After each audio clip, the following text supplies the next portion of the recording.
Okay, இது எந்த அளவு மொறுமொறுன்னு இருக்குன்னு பாருங்கள். நல்லா கிறிஸ்பாக இருக்கும், சாப்பிட்றதுக்கும் சாஃப்டாக இருக்கும், குழந்தைங்களுக்கு கொடுக்குறதுக்கு ரொம்ப சூப்பராக இருக்கும். அதிக காரம் எதுவும் இருக்காது. அதே மாதிரி உங்களுக்கு வந்து நீங்கள் வெறும் அரிசி மாவில் செய்யும் பொழுது அந்த பொதுவாகவே ஓலை பகோடா சாப்பிட்டோம்னா நமக்கு வந்து இந்த நாக்கெல்லாம் வந்து கொஞ்சம் எரியிற மாதிரி ஆகிடும். ஏன்னா அரிசி மாவு அதிகமாக இருக்கிறதுனால இந்த மெத்தடில் ட்ரை பண்ணி பாருங்கள். ஆக்சுவலாக என்கிட்ட வந்து நம்ம நார்மல் அச்சு வந்து எங்கே வச்சுன்னு தெரியல, அதனால தான் இந்த இதில் போட்டேன். அதனால் கொஞ்சம் பெருசு பெருசாக இது வந்து வந்துடுச்சு. சின்ன சின்னதாக நம்ம புழிஞ்சோம்னா ரொம்பவே சூப்பராக இருக்கும். குழந்தைங்க விரும்பி சாப்பிடுவாங்க. நீங்கள் கட்டாயமாக இதை வந்து ட்ரை பண்ணிவிட்டு உங்கள் கமெண்ட் சொல்லுங்கள். தேங்க்யூ.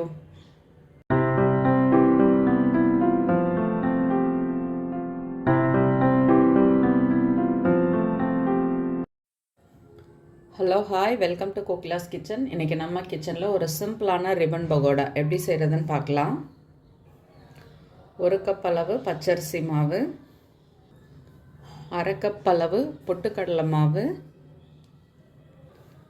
1/2 கப் அளவு கடலை மாவு. இப்போது மிக்ஸி ஜாரில் ஒரு 4 காஞ்ச மிளகாய், 1 ஸ்பூன் அளவு சோம்பு, 7-8 பல் பூண்டு, இதை வந்துட்டு மிக்சியில் நல்லா நைஸாக அரைச்சி எடுத்துகிட்டு வந்துக்கலாம். இப்போது இதை மாதிரி நைஸாக அரைச்சாச்சு. இதிலேருந்து தண்ணியை மட்டும் புழிஞ்சு சேர்த்துக்கலாம், இல்லை அப்படியே சேர்க்குறதுனாலும் சேர்த்துக்கலாம். ஆக்சுவலாக நம்ம ஊரில் என்ன பண்ணுவாங்கன்னா இது எல்லாமே மிஷினில் கொடுத்து அரைப்பாங்க. இங்கே வந்து ஜாம்நகரில் வந்து எந்த ஒரு அரிசி மாவு கூட மிஷினில் போய் அரைக்க முடியாது. அதனால தான் நான் எல்லாமே இன்றைக்கி வந்து கடையில் வாங்கின மாவை வச்சு ப்ரிப்பேர் பண்ணுறது. இப்போ இதை வந்து நான் வந்து வெறும் சாறு மட்டும்தான் புழிஞ்சு சேர்த்துக்க போகிறேன். மிஷினில் அரைக்கும் பொழுது இந்த மிளகாய் சோம்பு எல்லாமே நல்லா ஃபைனாக அரைஞ்சிடும்.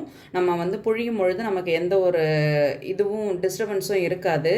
இப்போ இப்படியே சேர்த்தோம்னா நமக்கு வந்து கொஞ்சம் புழியும் பொழுது டிஸ்டர்பன்ஸாக இருக்கும். அதனால் நான் வெறும் தண்ணி மட்டும் சேர்த்துக்க போகிறேன். ஒரு வடிகட்டி வச்சு இதை வந்து வடிகட்டிக்கலாம்.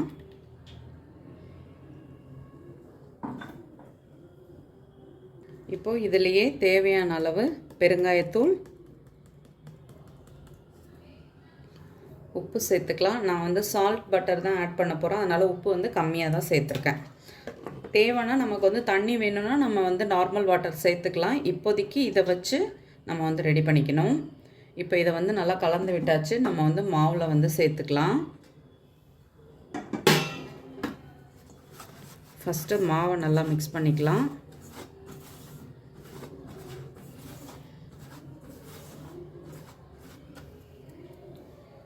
இப்போது 1 ஸ்பூன் அளவு பட்டர் சேர்த்தாச்சு. இதை மிக்ஸ் பண்ணிக்கும்.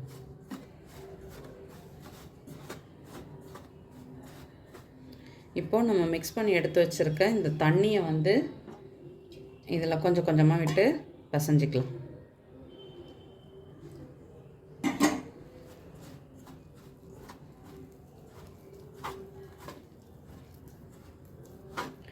இப்போது இதில் வந்து கொஞ்சமாக நம்ம வந்து வெள்ளை எள்ளு சேர்த்துக்கலாம். சேர்த்துட்டு இதை வந்து மிக்ஸ் பண்ணிக்கலாம். இப்போ மாவு ரெடி ஆகிடுச்சு. எண்ணெயில் புழிய வேண்டிதான். அடுப்பில் இப்போ வானல் வச்சாச்சு. நம்ம வந்து எண்ணெய் சேர்த்துக்கலாம். இப்போ நான் வந்து இந்த அச்சு தான் எடுத்திருக்கேன். இதில் தான் வந்து மாவு போட்டு புழிய போகிறேன்.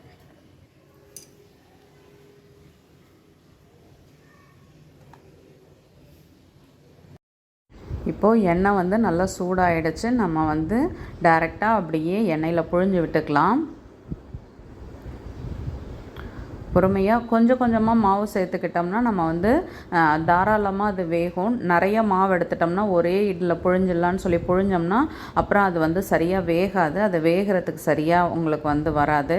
அதனால் நான் வந்து 3 பேட்சாக தான் பிரித்து போட்டு இதை வந்து வேக வச்சேன். நான் வந்து கம்மியான அளவு தான் நான் செஞ்சேன். நீங்கள் வந்து நிறையா செய்யும் பொழுது ஒரே இட்லி எல்லாத்துலேயுமே நீங்கள் புழிஞ்சிக்கலாம். இப்போ இதை வந்து புழியும் பொழுது ஹை ஃப்ளேமில் வச்சுட்டு அதுக்கப்புறம் மீடியம் ஃப்ளேம்லேயே வச்சு நல்லா வேக வச்சு எடுக்கணும். இல்லைன்னா டக்குன்னு கருகுன மாதிரி ஆகிடும். அந்த மாதிரி ஆகிட்டா அவ்வளோ நல்லா இருக்காது. இப்போ வந்து நம்ம வந்து மீடியம் ஃப்ளேமில் வச்சு 2 பக்கமும் நல்லா திருப்பி விட்டு வேக வச்சு எடுத்தோம்னா அவ்வளோ சூப்பராக சாப்பிட்றதுக்கு ரொம்ப சூப்பராக வரும். இப்போ பாருங்கள், இது வந்து நல்லா வெந்துட்டுருக்குது. இன்னும் கொஞ்சம் நேரத்தில் இது வந்து நல்லா கிறிஸ்ப் ஆகிடும். இதோட சத்தமெல்லாம் அடங்கினதும் நம்ம வந்துட்டு ஒரு பிளேட்டில் மாற்றி எடுத்துக்கலாம். இப்போது இதே மாதிரி நம்ம வந்து அடுத்த செட்டும் புழிஞ்சு விட்டு எடுத்துக்கலாம். இந்த ரிப்பன் பகோடா வந்து 2-3 டைப்பில் செய்வாங்க. எல்லாமே நல்லாயிருக்கும். அதில் இந்த ஃப்ளேவர் வந்து சாப்பிட்றதுக்கு இன்னுமே ரொம்ப நல்லாயிருக்கும். நீங்கள் ஒரு டைம் இதை ட்ரை பண்ணிங்கன்னா விடவே மாட்டீங்க. ஏன்னா குட்டீஸுங்களுக்கு கொடுக்குறதுக்கு இது வந்து ரொம்ப யூஸ்ஃபுல்லாக இருக்கும். அவங்களுக்குலாம் வந்து ரொம்ப கரகரன்னு இருந்ததுன்னா சாப்பிட்றதுக்கு இதுவாக இருக்கும். இது வந்து கிறிஸ்பாகவும் இருக்கும், அதே சமயம் சாஃப்டாகவும் இருக்கும். டேஸ்ட்டும் சாப்பிட்டு உள்ளே முழுங்கும் பொழுது அந்த டேஸ்ட்டும் ரொம்பவே நல்லாயிருக்கும். ஸோ அதனால் நீங்கள் கண்டிப்பாக இந்த மெத்தடை ட்ரை பண்ணி உங்கள் குட்டீஸுங்களுக்கு கொடுத்து பாருங்கள். சூப்பராக விரும்பி சாப்பிடுவாங்க. எல்லாத்தையும் நான் வந்து புழிஞ்சு எடுத்துட்டேன். சுட சுட சூப்பராக நம்மளோட ரிப்பன் பகோடா ரெடி ஆகிடுச்சு. நீங்களும் வீட்டில் ட்ரை பண்ணி பாருங்கள், கண்டிப்பாக உங்களுக்கு பிடிக்கும்.